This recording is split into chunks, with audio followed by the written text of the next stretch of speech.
Hey everyone, welcome back to an episode of the Open Source Cafe. And today we have a really special guest with us, Andy. Andy, thanks a lot for joining. Would you like to tell our viewers a little bit more about yourself? Yeah, thanks, Kanal.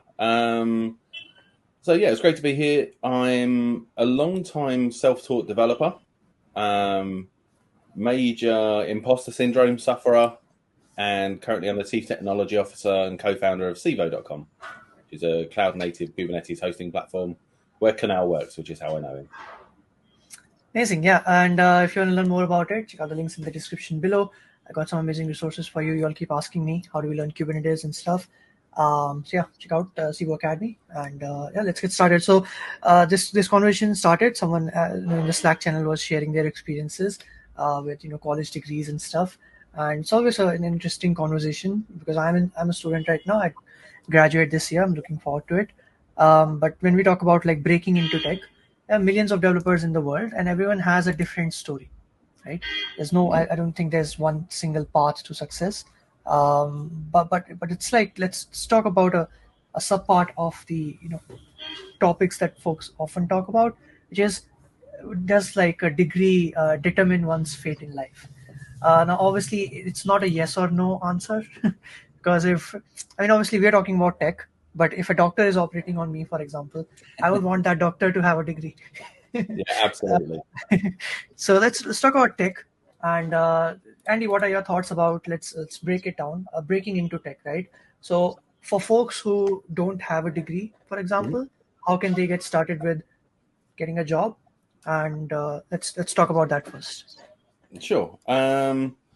So from my perspective, it's always felt like what you've done is more important than what you've studied. So a lot of interviews for some of the big hyperscalers and things like that revolve around, can you reverse a doubly linked list or sort a binary tree? Whereas in reality, 99.9% of tech jobs don't involve those skills. So it always feels like there's a disconnect between the requirements in the interview, the things you learn on a degree, and what's actually used in the real world for most jobs. So, from my perspective, it's always felt like the time that most people spend in a technology degree learning, let's say, around the subject. So, not necessarily the skills you need to be a web developer or a Go developer, but all basic algorithms and network at a low level and things like this is useful. It makes you well rounded.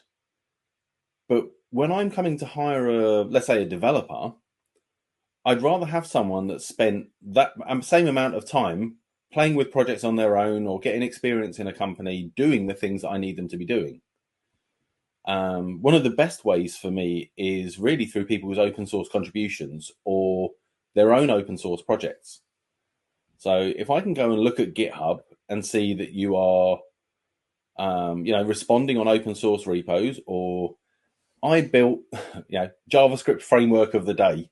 It feels like every week there's a new JavaScript framework, but it's, I built my own JavaScript framework, and this is it, and here's a bit of documentation.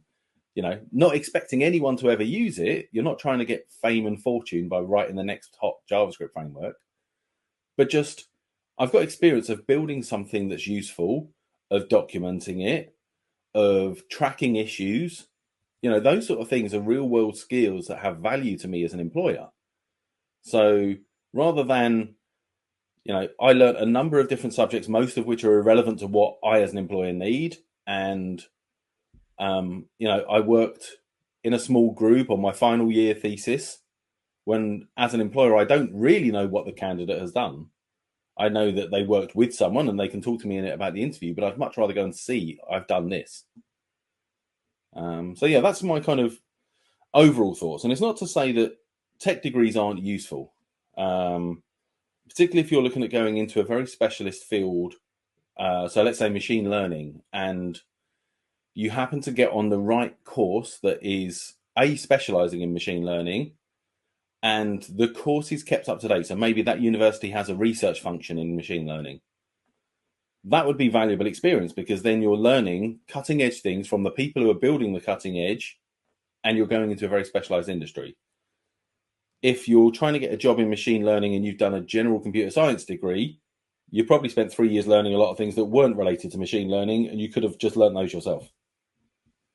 So that's my rough sort of opinion in a nutshell. And I think I probably went on a bit longer than expected for that answer, but No. That's a great point of view. And like speaking from like my experience also, like you mentioned about the hyperscalers, so they often ask things that may not be used in the real world. As an educator, I can't advise someone not to do those things, even though they may be irrelevant in the real world, because these big tech companies will be asking those in the interview. They'll be like, "Oh, Kunal said don't do DSA." Now I'm in my Google interview and they're asking me data structures and algorithms. But why do you think is because what I have seen is that whenever I have interviewed at a big tech company, they often ask me about these things like reversal linked list or all these other things. On the other hand, when I get in touch with like startups, or when I got hired at Civo, for example, I mean, no one at Civo has seen my degree. I mean, I don't have a degree right now, but yeah. transcripts or whatever, even they just care about like GitHub and how active I am and all these other things. So why is it this? Why do you think there's like the hyperscalers or big tech companies don't choose to do so, and the more like startup teams, they focus more on like your experience, your projects, and the GitHub stuff that you mentioned? And what can folks look from it? Because what I did is that I wanted to be safe rather than sorry, so I did both. I did research algorithms as well, and I worked on the GitHub part also. So how would you go about that? Why do you think big companies do that, for example? Okay, so I definitely agree that they do. So I would say there's a couple of aspects to this. Number one is when you're getting into tech, if your job is to get hired by one of the hyperscalers, and bearing in mind this is like 0.1% of all tech companies in the world, then you need to have a degree. You need to have gone through these, cracking the coding interview sort of questions so that you practice all of these computer science type skills that you're never probably going to use once you're in the job. That's one aspect to it. If your job is just to get into tech, as I said, 99.9% of companies aren't going to care about that sort of thing. Now, why that's the case, I mean, there's two sides to this for me. One is that there may be levels in Google where these skills are absolutely important. The Go core language team that works at Google will often be doing very low level stuff, and they need you to have low level skills if they want you to join that team. The other aspect for me is I think it feels a bit like it's a self-repeating cycle. So, as an example, if you've seen the TV show, the US TV show Suits, the fictional law company in Suits only hires from Harvard. And the reason is they've always only hired from Harvard. And that feels very similar to what the hyperscalers are doing when it comes to hiring people is we'll only hire people with a computer science degree because we've all got computer science degrees. And we want them to do this in the coding interview because that's what I did in the coding interview. So it repeats itself without anyone ever taking a seat back and thinking, is this the right thing? Do I care if someone can do this thing? Or do I care that, they know how to scale a web service because they've done it, or they know how to run things in a cloud native way? So yeah, it feels very much like this is what we've always done. So this is what the next generation of hiring managers that have grown up through the system do for their new hires because that's what we've always done. Yeah, that makes sense. Plus, the number of applications they get is a lot more compared to startups. They get like hundreds of thousands, so they have to filter out candidates as well. And I believe it's a one common way by which they can do it, which is data structures and algorithms. Cool. And now we're talking. Just on that Yeah, point, go ahead. a lot of that is also done by recruiters rather than tech people. And we have to bear in mind that there's a bunch of recruiters that just don't understand tech. So for them, it's an easy tick in the box. Do you have a degree? Yes. Then you get through these hundreds of thousands of applicants. You don't get in. And there's plenty of cases. I think there was one on Twitter this week where someone had asked one of the Go core language team if they had any experience in Go because they had a role that might be of interest. And it's like they're one of the founders of the language. They wrote it from scratch. So it shows the sort of level that a lot of tech recruiters have. It's kind of ticks in boxes. Can you tell me you've got X years experience in this or a degree at this level without understanding what's needed? Yeah. They spam a lot sometimes as well. Yep. I've been offered Java roles. I haven't written any Java code in about 20 years and don't ever plan on doing it again. And I still get contacted about Java developer roles. Cool. And when talking about degree, so we talked about not having one. How about having one, but it's not a tech degree? So Kai, for example, I had a conversation with him. He had some other degree, and Alex as well. I think he had one in, correct me if I'm wrong, psychology or something, physical education. I'm not sure, but it was something in that domain. And then what they did was, by the way, I have a podcast with them as well. You can check out it on my channel. They went to do like boot camps and stuff. So what are your thoughts on programming boot camps? I think programming boot camps are excellent. So I think it gives people a chance to very quickly get up to speed with tech and get what would feel like real world experience in a short period of time. So for a coding boot camp that's sort of 12 weeks long, I think on average, you're actually acting like a developer for those 12 weeks. You're doing the things on raising issues and committing code and deploying things that you'll be doing in your daily life as a developer. So I think rather than tests and sorry, not automated tests, but sort of a written test on a subject, a lot of book reading, it's a lot of practical hands-on. We're going to build this thing. Let's go through step by step and learn what we need to as we do it. But you're going to do it in a way that's the same as every other developer in the world does it. So I think the way they give you experience is really good. So yeah, I definitely agree with people who have a degree in other subjects other than tech, or no degree at all. Coding boot camps are a great way if you don't have maybe the self motivation or the spare time to do this outside of your regular job. Yeah. Does it matter though? Like, I mean, in big tech companies, maybe they prefer like computer science, but if someone is, and there are people in the community who, I literally get a message every day and a comment on my channel like, I'm from BSc and not BTech. So basically, BSc is a 3-year computer science degree, and BTech is a 4-year computer science degree in India. Okay. So they're like, is that like a disadvantage for me or whatever? Because in India, basically, yeah, companies do care a lot about degrees. But I have seen like when working remotely, often the startups they only care about like how much skills and you have. So, what would you say to people who may be feeling like, am I missing out on something, or is it like too late? Should have gotten a different route, not having the right degree or whatever.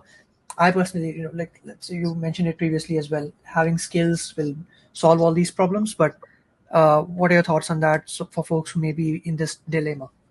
Sure. So I would say that the world is becoming much flatter since COVID time. So there's a book called The World is Flat, I think it's called, and it's about globalization and skills being utilized from any country where they exist in a knowledge worker type way.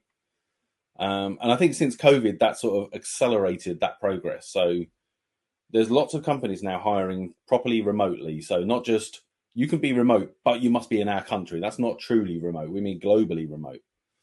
So if you're in a region where degrees are very valued, such as India, that doesn't necessarily matter on the global market. So, for example, you said about a BTEC versus a BSc. Now, in UK terms, there's something called BTEC, so it's also pronounced BTEC, and that's below a degree. So I wouldn't know, based on whether someone says they've got a BTEC or a BSc, that it's higher or lower based on a global viewpoint. So yeah, I wouldn't worry too much about you've got a degree, is it the right one, is it useful? I think a lot of companies out there will hire based on your skills. Now, you're closing yourself off, and there will always be a bit of, if I had X, then maybe this opportunity would have opened up for me. And I've often wondered the same. I've been in development now for 25 years or something, and I don't have a degree. And I've often thought, oh, if I had a degree, would my career have gone differently? Would I be in a different place now than I was? And I know that I'm eligible now to jump on a master's degree program because of the amount of industrial experience I have. Hmm. And I'm continually thinking, should I do this? But in reality, it wouldn't make any difference to my career. I've worked at major companies. I worked on the sports betting site for the French National Lottery, which is a monopoly in France. I did the same thing for the Israeli Sports Betting Board. I've worked for major publishers and e-commerce sites. None of that mattered whether I had a degree. And the only thing that's really ever been closed off to me is the hyperscalers, which I don't have as much interest in doing, and banks. So if you want to work in a bank in the UK, they're very much you need to have a degree.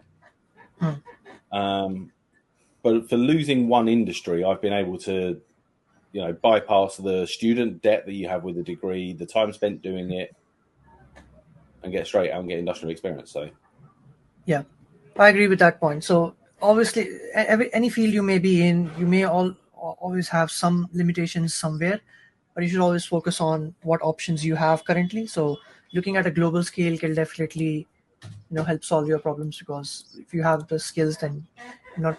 And in tech as well, like I don't know about other domains, but you are a little bit lucky if you're working in tech, because tech is booming, and there's lots of opportunities, lots of flexibility. If you have the skills, you can do freelance work, you can pick up a project, you can work part-time, full-time. So I'm not saying like it's not like it may not be like that in other careers, because I'm just saying that I don't know about other careers. I can only speak for tech. So if you're in tech, like, yeah, there's a lot of options, basically is what I'm saying. Yeah. So I started off my career outside of tech. So I was an industrial chemist for the first few years of my career. And that's something where they definitely prefer you to have a degree. You'll reach a certain level without a degree, and then you need a degree to progress beyond it. And no amount of self-study or self-motivated learning will get you past that. You need a degree for that field. So yeah, I agree. It's very exciting times to be in tech, because what you do and what you can do is worth much more than a piece of paper. Yeah. And after a few years, I don't think in tech it really matters like that much. So No. the real question is what matters. Like if I'm starting out right now, and 5 years after, in my career, what is it that folks would be, the industry may be like expecting from a person who has been in the industry for a few years. So basically the idea is, if you're just starting out, how do you grow, and what are the things you need to take care of in your initial stages? Yeah, so I mean, the things I would say is try to pick a language or a framework to specialize in, and then try and think of it as, maybe think of yourself as a one-person founder of a company, a startup, and think, right, what skills do I need to learn? I need to learn, let's pick Ruby on Rails. I learn Ruby on Rails and I can build my blog now in 7 minutes, or whatever the old video used to be. And that's wonderful. But what do I need to do to get this hosted on a website? How do I monitor that the website's up and running? How do I test that my website is correct and I haven't just broken it with a new piece of development? So you have to kind of think of yourself as, if I was a one-person business owner using this as a business, what skills other than writing the code do I need to learn? And all of that information is out there. So, how to deploy websites, how to scale things, automated testing, security vulnerability scanning. We're lucky in tech that it's all freely available and you can just go and learn about these things. So. Yeah. Speaking of Kubernetes security, I did some videos on that. Check out on my channel recently. But yeah, so you're talking about, so you said specialization, right? So you're just starting out, find a niche and specialize in that. That's good. Yeah. Good. Yeah, good, absolutely. good. And then, you can just learn whatever you need to do. We're lucky. There's no information that's closed off in the tech world. Yeah. Well, I said there's no information. Most of the information is certainly open, and you can figure it out and start to get playing. Yeah, totally makes sense. Know everything about something about everything. Yep, absolutely. Right. And then it may open up an area as well for you. So you may start off thinking, I want to be a developer. But as soon as you start getting into, say, the hosting of it and keeping the hosting up and running and scaling it, you find, actually, I want to be more of a site reliability engineer. So kind of the learning around your core topic can be what gives you a new direction. Things, actually, I love doing that bit. Yeah. So yeah, that makes sense. Yeah, so one more question I want to ask is, this is also something I get asked quite a lot, which is when people say that, so people often sometimes tell me, I'm not happy with the job that I have right now. I'm not happy with the company. I'm not happy with what I'm doing. I'm not getting to learn. I'm not getting to explore, or so many problems. So the question is, if we revert back a little bit, what should we look for in a company? How do we measure, like, okay, I'm just starting out. This company is good for me, rather than just being an employee. How Okay. to not regret choosing a company? Because in India, I don't know if this happens in UK. In India, they sign bonds, like you can't leave your company for the next 10 years. Some companies do that, uh, but most of the students, we call it, what do we call it? We call it mass recruiters. So these companies pay really less, but they hire like 200 students from a group in colleges. Okay. uh, and these are the students who are not getting offers from anywhere else. I mean, the obviously solution would be study a bit harder and have a good portfolio or whatever, try to get a better one. But the mass recruiter is something that I personally don't recommend to folks. So that was a question, like, how do we find a good company? Okay. So definitely in these post-COVID times, or almost post-COVID times, don't just look within your country. Wherever your country is, whether it's India or China or wherever, don't just look in your company and look globally. The second thing I would say is you can often get a feel for how likely the company is to let you move around or grow in a particular direction when you're interviewing. So if you're asking questions like, "Oh, do you do anything with X technology?" So think of something that you'd like to get into, and ask in an interview if the company does anything with it. And if they say yes, we do, or no, what's that, or why are you asking? You can kind of say, this is something I'm interested in experimenting with. I'm learning it on my own time. Tick in the box. It shows you're a self-motivated learner, and I'm interested in contributing more in that sort of an area in the future. And it gives the candidate during that interview process the chance to decide, are they going to give me these opportunities to move around and to learn and cross train, or are they hiring me for X position and they want me to stay in my little box and do just what they hired me for? um, the other side to that is that generally I've found smaller companies are more inclined to let you do that. So the hyperscalers will let you move in between teams, but if you join as one thing, you're staying that one thing. Smaller companies, you're a bigger fish in a small pond. So if you're willing to pitch in and help on something that's outside of your job, but it helps the company, then the tech leaders in that business are more inclined to say, okay, well, have a go. Let's give you a try at that. Let's see how it works out. And it kind of gives you that flexibility to grow in the role into whatever you want to be doing in your career. So you may start off as QA or a developer or an SRE and decide you want to move into one of the other disciplines. You can get the chance just by working closer with that team and trying to pitch in and suggest fixes and improvements. Because those conversations definitely happen in sort of boards and between directors. Such and such in the company is really sort of putting themselves out there and going beyond what the minimum we'd expect from them is.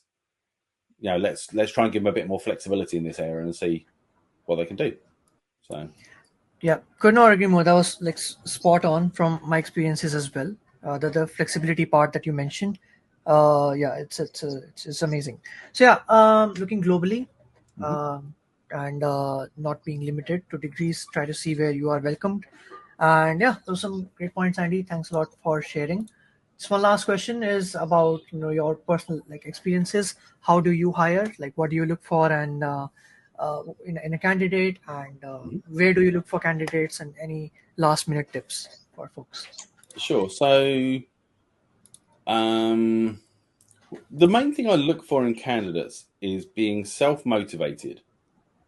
Because whether you've got a degree as a background or you're a self learner, you proving that outside of your day hours you are interested in this and you're trying to learn these new things goes a long way. Because I know full well you're joining my company and there's going to be a lot of things you don't know. Now, if every time you don't know something you need spoon feeding and walking through step by step and line by line, it not only takes up your time learning that, but it takes someone else out of the team to do it. And it's not to say that's a problem, because there's times when everyone gets stuck. But knowing that someone comes in with a mindset of, point me in the right direction and I'll try and figure it out. If I get stuck, I'll come back to you. Having that self motivation, I want to learn things, is absolutely my number one priority. So anything that can show on your CV from, related experience, even if you were in non-tech before. So you spoke about Kai, and he was in marketing in beer breweries. Anything on the CV that's kind of shows that you were self-motivated to learn new things, big tick in the box for me. The other key skill I would always say is communication. So when I've been talking with my daughter, for example, and she said, "What makes your team so great?" And my answer is always that they communicate. If someone is stuck, they'll tell me. If something is taking longer than it had been estimated to, they tell me. And with that communication, then I can start to plan around it and make alternate plans, or get someone else in to help, or, I can sort of remove whatever's blocking them. But if they don't tell me about the problem, then they're just going to spin their wheels and waste everyone's time. So communication is key. And any way you have of demonstrating that in an interview or through your CV, that's gold dust as well. So How would one demonstrate communication in your CV or resume or however? yeah, so a good one is GitHub issues.